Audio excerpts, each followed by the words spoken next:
exportations vers les États-Unis, des chiffres qui invitent à relativiser le discours alarmiste. Travailleurs étrangers temporaires, Bernard Généreux dénonce l'incertitude pour les entreprises des régions. Québec investit près de 5 millions de dollars pour protéger les sources d'eau potable.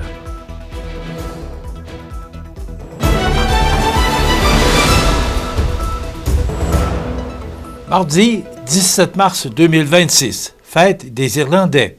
Bonjour mesdames et messieurs et bienvenue à votre bulletin d'actualité sur le réseau de télévision CMA TV. Malgré certains commentaires inquiétants entendus récemment dans l'espace public, les données les plus récentes sur les exportations québécoises vers les États-Unis dressent un portrait beaucoup plus nuancé que la situation économique. La Fédération des chefs d'entreprise du Québec appelle, d'ailleurs, à la prudence dans l'interprétation de ces chiffres. Selon l'analyse des données mise à jour le 10 mars dernier par l'Institut de la statistique du Québec, les exportations vers le marché américain ont effectivement connu un recul en 2025, comparativement à 2024.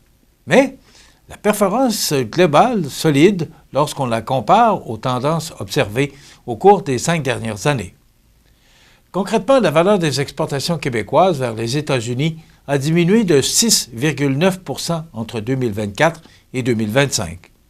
Toutefois, ce niveau reste supérieur de 1,8 % à la moyenne enregistrée entre 2021 et 2025, ce qui indique que l'économie d'exportation québécoise conserve une certaine stabilité malgré les fluctuations annuelles.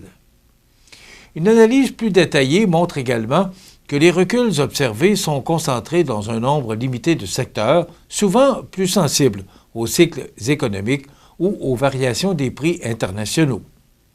C'est notamment le cas de certains métaux, de produits forestiers et de divers intrants industriels. À l'inverse, plusieurs secteurs stratégiques affichent des performances positives, en particulier dans des industries à forte valeur ajoutée. L'aéronautique, les équipements spécialisés, ainsi que certains produits manufacturés avancés ont connu des gains importants. L'ensemble du secteur aérospatial, qui inclut les aéronefs, les moteurs d'avion et les pièces spécialisées, montre même une progression marquée par rapport à la moyenne des dernières années. Ces résultats démontrent, selon la Fédération, la capacité d'adaptation et la diversification de l'économie québécoise. La croissance de certains secteurs permet, en effet, de composer ou de compenser les fluctuations qui touchent d'autres industries. Les données confirment aussi l'importance du marché américain pour le Québec. Sur un total d'exportations évalué à 121,5 milliards de dollars, environ 84,8 milliards sont destinés aux États-Unis, soit près de 70 % de l'ensemble des exportations québécoises. Pour la Fédération des chefs d'entreprise du Québec, ces chiffres témoignent de la résilience des entreprises québécoises et de leur capacité à s'adapter dans un contexte économique international parfois incertain, tout en rappelant l'importance d'éviter les conclusions hâtives pouvant miner la confiance envers l'économie. Les récentes modifications au programme des travailleurs étrangers temporaires suscitent de vives inquiétudes chez plusieurs entrepreneurs des régions, selon le député fédéral de Côte-du-Sud, Rivière-du-Loup, Katascomique, Témiscouata, Bernard Généreux. L'élu déplore, notamment, le manque de prévisibilité qui accompagnerait les mesures annoncées par le gouvernement libéral. Dans plusieurs secteurs économiques régionaux, la présence de travailleurs étrangers temporaires est devenue essentielle afin de permettre aux entreprises de répondre à la demande et de maintenir leurs activités. Sans cette main-d'œuvre, plusieurs PME auraient de la difficulté à poursuivre leur croissance. Pour Bernard Généreux, les entreprises ont surtout besoin de règles claires et d'un horizon stable pour planifier leurs opérations. Selon lui, les annonces du gouvernement ne laissent malheureusement pas suffisamment de temps aux organisations pour s'adapter aux nouvelles réalités.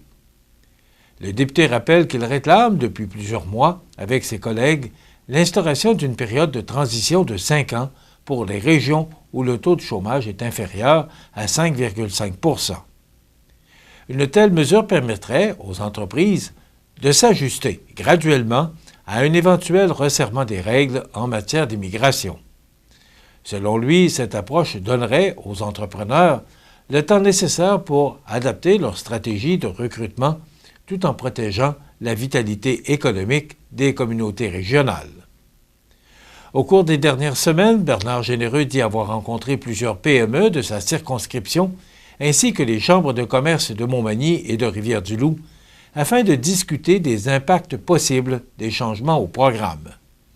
Ces échanges ont également impliqué différents partenaires économiques du territoire qui souhaitent, eux aussi, davantage de stabilité dans les politiques d'immigration touchant la main-d'œuvre. Pour le député, les entreprises régionales demeurent au cœur du développement économique et de la vitalité des communautés. Il insiste donc sur l'importance de leur donner les moyens nécessaires pour continuer à croître, investir et créer des emplois. Toujours selon Bernard Généreux, assurer une meilleure prévisibilité dans les règles entourant les travailleurs étrangers temporaires demeure essentiel pour soutenir la compétitivité des entreprises et l'économie des régions du Québec aujourd'hui. Québec investit près de 5 millions de dollars pour protéger les sources d'eau potable. Tous les détails après la pause. Le restaurant Pizzeria Porto Bellissimo, un incontournable à Saint-Jean-Port-Joli. Pizza débordante de garnitures, menus variés et abordables. Délicieux desserts avec des produits de grande qualité des gâteries de l'Ami. Porto Bellissimo et les gâteries de l'Ami, route de l'église à Saint-Jean-Port-Joli. Animalerie Montmagny, on aime vos félins, parfois taquins. Oui, vos chiens, même les coquins. Vos oiseaux qui chantent en duo, c'est pour l'amour des animaux. Animalerie Montmagny, pour l'amour des animaux. Vous regardez CMA TV, le réseau de l'information sur la Côte-du-Sud. Le gouvernement du Québec a investi près de 5 millions de dollars afin d'aider 105 municipalités et 8 villages nordiques à mieux protéger leurs sources d'eau potable. L'annonce a été faite par le ministre de l'Environnement, de la lutte contre les changements climatiques, de la faune et des parcs et ministre responsable des infrastructures, Benoît Charette. Cet investissement s'inscrit dans la mise en œuvre du Plan national de l'eau, une initiative gouvernementale visant à mieux préserver cette ressource essentielle. Grâce au programme pour l'élaboration des plans de protection des sources d'eau potable, les municipalités responsables d'un prélèvement d'eau recevront un soutien financier afin de mieux planifier la protection de leurs approvisionnements en eau. L'objectif est de permettre aux administrations locales de définir et de mettre en place des mesures concrètes pour prévenir ou réduire les menaces pouvant compromettre la qualité ou la quantité de l'eau exploitée par leur réseau d'approvisionnement. Ces actions reposent notamment sur l'analyse de la vulnérabilité des sources d'eau potable exigées par le règlement sur le prélèvement des eaux et leur protection. Dans la région de Chaudière-Appalaches, plusieurs municipalités figurent parmi les bénéficiaires du programme, dont Sainte-Claire, Sainte-Énédine, Sainte-Justine, Saint-Damien, dans la MRC de Bellechasse. Toutefois, aucune municipalité des MRC de Montmagny et de Lillet ne figure dans cette première liste d'aides financières. Le programme vise néanmoins à renforcer la gestion responsable et durable de l'eau, une richesse collective essentielle pour les générations actuelles et futures du Québec et de ses communautés. Une nouvelle initiative régionale vient simplifier les déplacements quotidiens tout en réduisant les émissions de gaz à effet de serre en Chaudière-Appalaches grâce à une solution de covoiturage accessible à toute la population. Plusieurs organisations de la région unissent leurs forces pour promouvoir le covoiturage domicile-travail et domicile-études à l'aide de la plateforme québécoise Amigo Express Local, gratuite et facile d'utilisation. Le transport représente une part importante des émissions de gaz à effet de serre et demeure souvent difficile à remplacer dans une région aussi vaste que Chaudière-Appalaches.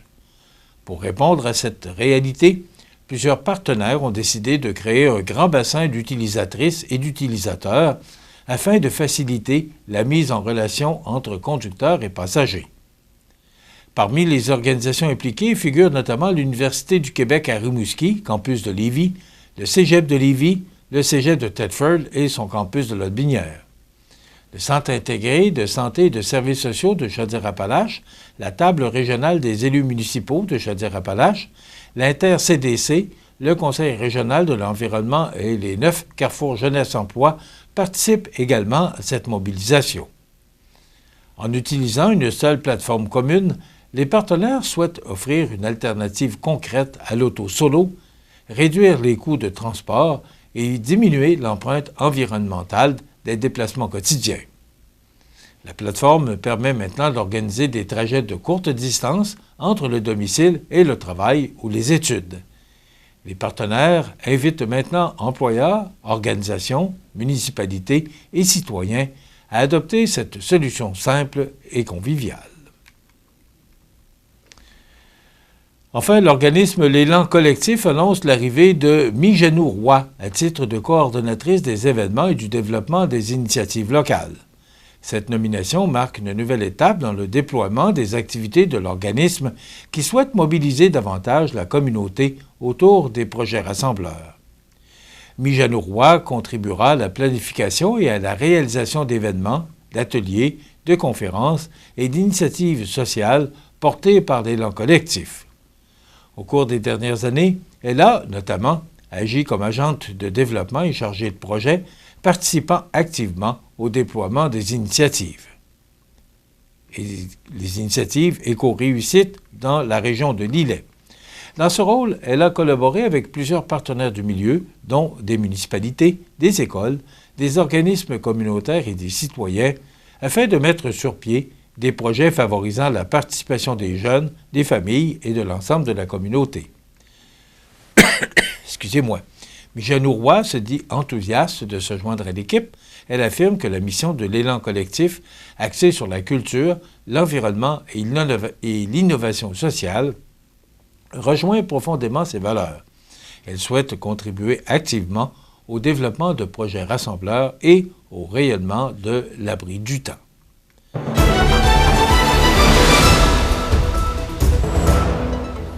Au sport, l'Everest de la Côte-du-Sud a signé une importante victoire de 3-2 lundi soir à Montréal contre les Rangers, prenant ainsi une avance de 2-0 dans la série. Portée par un jeu opportuniste, la formation dirigée par Raphaël Saint-Laurent a su faire la différence en troisième période, notamment grâce à Tristan Da Silva et Victor Poulain, qui ont, chacun, récolté 2 points. Après avoir servi Xavier Fournier lors du match précédent, Poulain a cette fois complété la séquence en inscrivant le but gagnant en désavantage numérique au dernier tiers. Un revirement décisif qui a permis à l'Everest de se donner un coussin de 2 buts. Les Rangers ont tenté de revenir dans leur rencontre, notamment grâce au filet de Cunningham, mais la défensive sud-côtoise a tenu bon malgré une pression soutenue en fin de match. Le début de rencontre avait pourtant été favorable au Montréalais, Billy Collias, ouvrant la marque tôt dans la partie. Le capitaine Tommy Bouchard a toutefois rapidement répliqué, créant l'égalité avec l'aide de Mathias Laflamme. Devant le filet, Alexandre Lausier a encore une fois été solide, repoussant 34 tirs et frustrant les attaquants adverses, particulièrement en première et troisième période. La rencontre a cependant été marquée par l'expulsion de Noah Woodard, sanctionné pour un contact à la tête sur un adversaire. L'Everest tentera maintenant de profiter de cet élan devant ses partisans, alors que les matchs 3 et 4 seront présentés à l'Arena de Montmagny mercredi et vendredi soir. Avec cette avance de 2-0, la troupe sud-côtoise se positionne avantageusement dans cette série et cherchera à consolider son emprise devant ses partisans en fin de semaine dans une ambiance qui s'annonce électrisante pour la suite des activités. Chaque présence sur la glace pourrait s'avérer déterminante dans l'issue de cette confrontation. Donc, 2 clubs qui sont dans les finales ou dans les séries, soit dans la Ligue junior 3A, l'Everest, et dans la Ligue de hockey Côte-du-Sud, le Décor-Mercier, qui affronte Saint-Jean-Port-Joli. Voilà ce qui complète votre bulletin d'actualité de ce mardi 17 mars. Dans un moment, les prévisions de la météo. Et le menu de cette émission du 17 mars, dans un instant, on parle avec Gilbert Lavoie, qui participe depuis 47 ans, ou 40, on va dire pour la 47e édition de la course de canot.